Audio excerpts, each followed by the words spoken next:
नमस्कार, आपके साथ मैं हूं आदित्य कुमार। कहते हैं जब किसी को थोड़ी ढील दे दी जाती है तो वो उसका फायदा उठाता है और अपना साम्राज्य बनाने की कोशिश करना शुरू कर देता है। हम दरअसल बात अनुराग यादव की कर रहे हैं। अनुराग यादव के घर के बाहर मौजूद है। यह अनुराग यादव के का पुराना घर है। इधर नया घर बना और ये पुराना पुराना क्यों रह गया, क्यों ये घर खंडहर में तब्दील हो गया, आज इन सभी बात की हम तस्दीक करेंगे और समझने की कोशिश करेंगे कि आखिरकार विवाद की उपज कहां से हुई थी, वो विवाद कहां से उपजा था, क्या उसकी कहानी थी, वो सब कुछ हम जानने की कोशिश करेंगे। आज इसी पर पड़ताल करेंगे क्योंकि जमीनी विवाद में ही अनुराग यादव की जान चली गई। अनुराग यादव आज जब हमारे बीच नहीं है तो उसका कारण ये जमीन है और इस जमीन के कारण ही उसको गला रेत कर हत्या कर दी गई। तो आइए हम इधर चलते हैं, इनके पिताजी से भी बात करेंगे अनुराग की कि आखिरकार विवाद की शुरुआत कहां से हुई थी। आज यही पड़ताल करने के लिए हम यहां पर अनुराग यादव के पुराने घर पर मौजूद हैं और यह पुराना घर इस बात की तस्दीक करता है कि इस पर एक ईंट भी रखने नहीं दिया गया था कि वो एक ईंट रख सके, वो अपनी बात रख सके। और इधर बताते हैं कि जो ये बाउंड्री आपको दिखाई दे रही है और जहां पीछे उस लालता यादव का मकान बना हुआ है, वहां पर भी अनुराग के पिता का कब्जा था। वहां अपने मवेशी यानी जानवर वो पाला करते थे।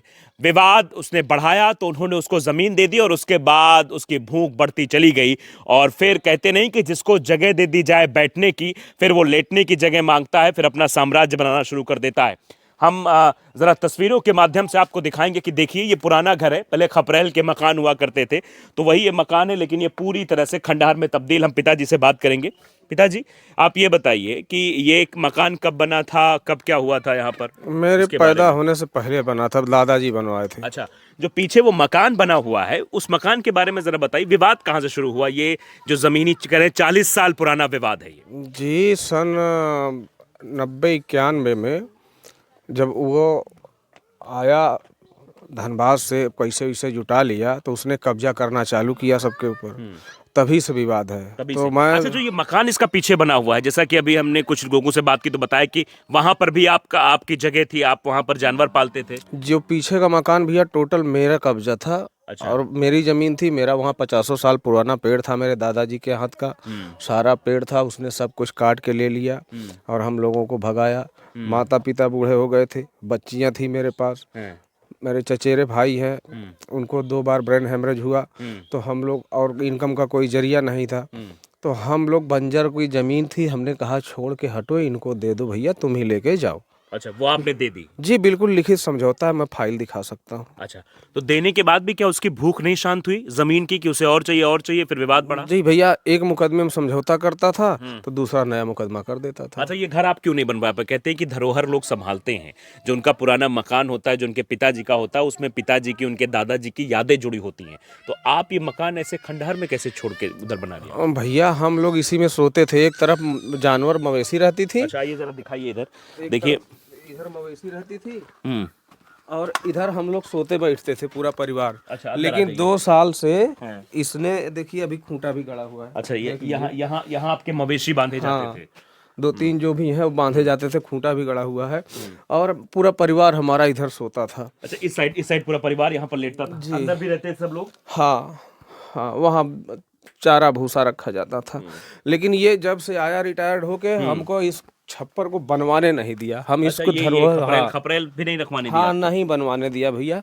और हम संजो के रखे थे, मेरे पास है ही क्या, आप लोग देख ही सकते हो क्या है। यहाँ से वहाँ, अब इसको ये बाउंड्री, हमने कहा कि भैया, हाँ हमने कहा कि भैया सब कुछ ले लो, कहाँ से बाउंड्री कर दूं आप बताओ। किसी तरह से पैसा लेके, कर्ज लेके, मैं अपने भतीजे से कर्ज लेके ये बाउंड्री बनवाया कि भैया कुछ पैसे दे दे यार, इधर से क्लियर कर दूं मैं उसका, वो जाए। लेकिन अब इस बाउंड्री के सीधे पे पूरा मुकदमा है कि पूरा हमको चाहिए। अच्छा, मतलब इस बाउंड्री से ये हिस्सा भी चाहिए हाँ, उसको? ये पूरा पूरा बोलता था हमारा है सब, पुलिस के सामने ऐसे बोलता जो आपने पीछे बना रखा है उसको भी उसको भी वो बोलता था सब मेरा है, सब मेरा है, ऐसे बोलता था पुलिस के सामने।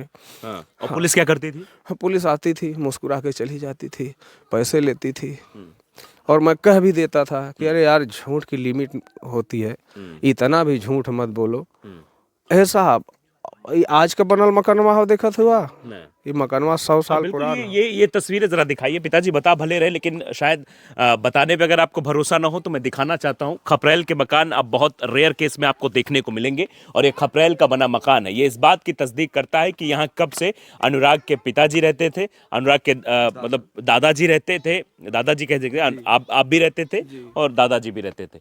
ये बताता है। ये पुराना मकान देखिए, पुरानी इसमें नक्काशी सारी दिखाई देती है, किस तरीके से लकड़ी का जो ये बीम पड़ती थी, उसके ऊपर ये मिट्टी का जो खपरेल बनाया गया पूरा, ये सब बताने के लिए काफी है कि पुराना मकान है। फिर भी आप समझिए, जबकि ये कहती है, ये सुप्रीम कोर्ट की गाइडलाइन है कि 12 साल तक अगर किसी जमीन पर आपका कब्जा है तो वो जमीन आपकी मानी जाएगी। उसके बाद भी लालता यादव पैसे के दम पर, अपनी शोहरत के दम पर, और उसका सब कुछ अपना उसने षड्यंत्र रचा, और षड्यंत्र के तहत उसने इस परिवार को परेशान करना शुरू किया।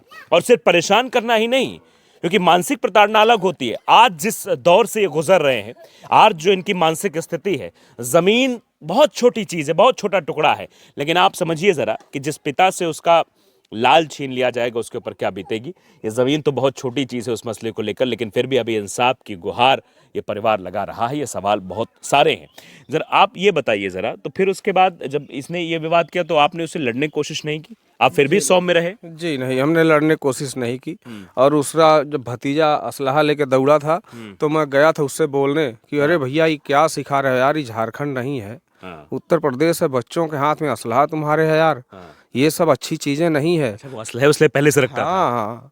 और मैंने कहा था कि ये सब अच्छी चीजें नहीं है, तो बोला कि अरे तुम्हारा समझ में नहीं आएगा नू। यही भाषा बोला था मुझसे। क्या बोला था? तुम्हारा समझ में नहीं आएगा नू। तुम्हारी समझ में नहीं आएगा नू। हाँ, ये शब्द झारखंड वाली भाषा, झारखंड की भाषा जी, बोली थी जी, आपसे। जी। और आप बताते थे कि आपका बड़ा संबंध प्रगाढ़ था उससे। ये गांव के लोग भी बताते हैं कि आप बड़ी मदद करते थे लालता की। जी जी, संबंध प्रगाढ़ तो मेरी तरफ से था, उसकी तरफ से तो नहीं था। उसको तो प्रॉपर्टी चाहिए थी। बचपन में भी कहा था, मैं जब छोटा था तो बोला एक ही दीपक है, बुता दो, सारा कुछ ले लो। तो मेरे माँ बाप हमको कहीं जाने नहीं देते थे। इसी तरह मैं भी अपने बच्चे को जाने नहीं देता था, सिर्फ पैसे की वजह से कमाने चला गया। ये जो धमकी का सिलसिला है वो आपको भी दी गई थी जी, कि एक लड़का है, इसको 35 साल पहले बोला था वो। 35 साल पहले बोला था? हाँ, मैं उस समय 14 साल का था उसमें। अच्छा, मतलब 35 साल पहले आपको धमकी मिली थी, उसके बाद आपके परिवार को मिलने लगी, और उसका नतीजा ये हुआ कि आज 35 साल बाद आपके बेटे को मार दिया। जी, हमारे माँ बाप कहीं नहीं जाने देते थे मुझको, बोलते थे कि बेच के खा लो, कहीं मत जाओ। मैं घर पे बेरोजगार, पढ़ लिख के, लेकिन बेरोजगार घर पे बैठा था, अपने बच्चों को किसी तरह से पाल रहा था। और मेरा सपना बहुत था, मैं कहता था, हंसता था, बोलता था मेरे माता पिता पढ़े नहीं थे बेटा, लेकिन तुमको जो करना है तुम कर लो, हम कुछ करना चाहे तो हमको करने नहीं दिए, तुमको जो करना है कर लो। यही शिक्षा शायद आपने अपने बेटे को दी? जी, हमने कहा कि जो भी करना है कर लो, मेरी तरफ से खुली छूट। और उसी के लिए, पैसा कमाने के लिए मैं गया था कि मेरे पास पैसे नहीं है, कितनी ज़मीनें बेचूंगा, बच्चे के लिए भी कुछ बचना चाहिए, तो मैं कमाने गया था। आपको नहीं पता था कि आप कमा के जब वापस आएंगे तो आपके बेटे से आपकी मुलाकात नहीं होगी? भैया 4-5 दिन हुआ, ये बोलने लगी हमसे, हमारी पत्नी बताने लगी कि बहुत गाली वाली दे रहा है आजकल। हमने कहा कि देखो यार, अपने बच्चे को बचा के रखो, वो हरामखोर है, उसको पता हो गया होगा कि मैं घर पे नहीं हूँ, अकेला पाके वो धोखा करेगा। अच्छा, आपको ये पहले से मतलब शंका थी कि इतनी बड़ी वारदात हो सकती है? जी, पहले से शंका थी मुझे। इसके घर में जब पिस्टल उस्टल आई थी तो कुछ लोगों ने मुझे बताया कि चाचा उसके घर में पिस्टल उस्टल रखी जा रही है, सारी चीज़ें। और मुझे शक था कि ये पूरा सीधा करने के लिए वो मेरे ऊपर ही हमला करेगा, क्योंकि कमज़ोर मैं हूँ, परिवार मेरे पास नहीं है, मुझको मार देगा, गांव में दबदबा बनाएगा, बहुत सारी चीज़ें। वो किसी ने किसी से कहता था कि ये कहीं है राह का कांटा, उसको निकाल देना है। निकाल दिया उसने। मेरा बच्चा किसी के राह का कांटा नहीं था, मेरा बच्चा मेरा सपना था। देखिए, ये बहुत भावुक क्षण है, क्योंकि इस ज़मीन के चलते, इस घर को हथियाने के लिए, पीछे वाले घर को हथियाने के लिए जो कृत्य लालता के परिवार वालों ने किया है, लालता ने मिलकर जो षड्यंत्र रचा, राजेश, रमेश, जो भी इसमें शामिल हैं, वो शायद ये भूल गए थे कि वो ज़मीन के टुकड़े के लिए एक मासूम बच्चे को मार रहे हैं। वो शायद ये इल्म नहीं कर सके, वो ये समझ नहीं सके कि क्या बर्बाद हो रहा है। ज़मीनें तो आती जाती और ये कहा भी जाता है कि आप भी एक दिन इस मिट्टी में मिल जाएंगे और सिर्फ उतनी ही जगह चाहिए जितनी आपकी साइज है। अगर आपको दफनाया जाएगा या कहीं बहाया जाएगा, प्रवाहित किया जाएगा, लेकिन उसके बाद भी इस ज़मीन के टुकड़े के लिए एक जीवन को बर्बाद कर देना और उसके साथ जुड़ी हुई जिंदगियों को गर्त में भेज देना, ये कितना बड़ा महापाप है। क्योंकि आज जब हम खबर बना रहे हैं, आज जब हमें दिखाने की कोशिश कर रहे हैं, आज जब आपको बताने की कोशिश कर रहे हैं, समझाने की कोशिश कर रहे हैं कि समझिए कि ये दर्द कितना बड़ा है, इस दर्द का कोई शोर नहीं है। ये दर्द, ये चीखें, ये आवाज़ें, ये आंसू इतने कठोर चोट करने वाले हैं जिससे सबका कलेजा फट जाता है। आप समझिए कि पुरुष जो होता है वो बहुत रेयर केस में रोता है। उसकी अगर आंखों से आंसू निकलते हैं तो वो जो है कभी कोई बहुत बड़ी त्रासदी उसके साथ हुई हो तब, क्योंकि ये बताते हैं, बताते बताते रो पड़ते हैं। वो वृतांत बताते हैं, अपने बच्चे और इनके बीच के संबंध को बताते हैं, तो वो ये दर्शाता है कि इनका संबंध क्या था। और यही ज़मीन, ये ज़मीन आप देखिए। मैं बार बार इस घर को इसलिए दिखा रहा हूं कि ये घर अपने धरोहर को संभालने के लिए था। इन्होंने भी सोचा होगा कि इस घर पर ईंट रखेंगे, इस घर को बनाएंगे, संवारेंगे, लेकिन लालता यादव जो कि अपने ही घर पर इनके लोगों को यहाँ पर जो है ईंट नहीं रखने दे रहा था, अनुराग के पिता को ईंट नहीं रखने दे रहा था, रामजीत को ईंट नहीं रखने देता रहा था, मजबूर होकर यहाँ से निकलकर बगल में अपना आसरा बनाया। वो भी घर हमने आपको दिखाया है, कोई बहुत आलीशान घर नहीं है जिसमें बड़े बड़े कमरे हों या बड़ा बड़ा सब कुछ हो। वो भी एक छोटा सा घर है, बस रहने मात्र का बनाया। अपने बच्चे को अच्छी शिक्षा दी और अच्छी शिक्षा देकर बड़ा आदमी बनाने का ख्वाब लिए अपनी आंखों में। वो पिता हर वक्त ये सोचता रहा कि एक दिन मेरा बेटा मेरा नाम करेगा, लेकिन इस तरीके से उसका बेटा उसका नाम करेगा वो भी नहीं सोचा होगा। आज अनुराग हम लोगों के बीच नहीं है, लेकिन वो अनुराग अपने साथ कई सवालों को ज़रूर छोड़ गया है कि क्या अच्छी शिक्षा देना भी इस देश में गुनाह है? क्या अच्छी परवरिश करना गुनाह है? क्या अपने बच्चों को शास्त्र नहीं शस्त्र की शिक्षा देनी चाहिए? ये बार बार पिताजी कहते भी हैं, ये उन्हीं के कोड लाइन में बोल रहा हूँ। वो कहते हैं कि मैंने बेटे को शास्त्र पढ़ाया, अगर मैं शस्त्र पढ़ाता तो शायद मेरा बच्चा भी उन लोगों से मुकाबला कर पाता जिन लोगों ने मेरे बच्चे को मौत के घाट उतार दिया।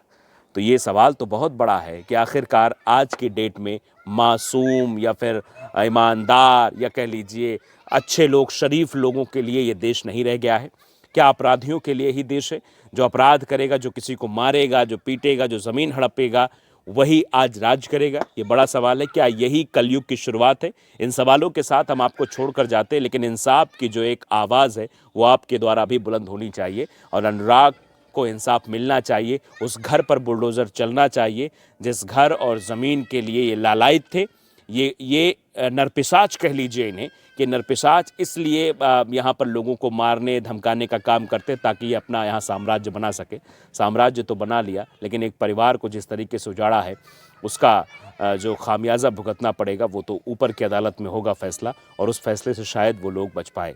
लेकिन फिलहाल सवाल यही है कि अनुराग के हत्यारों को इस न्यायालय में न्याय कब मिलेगा।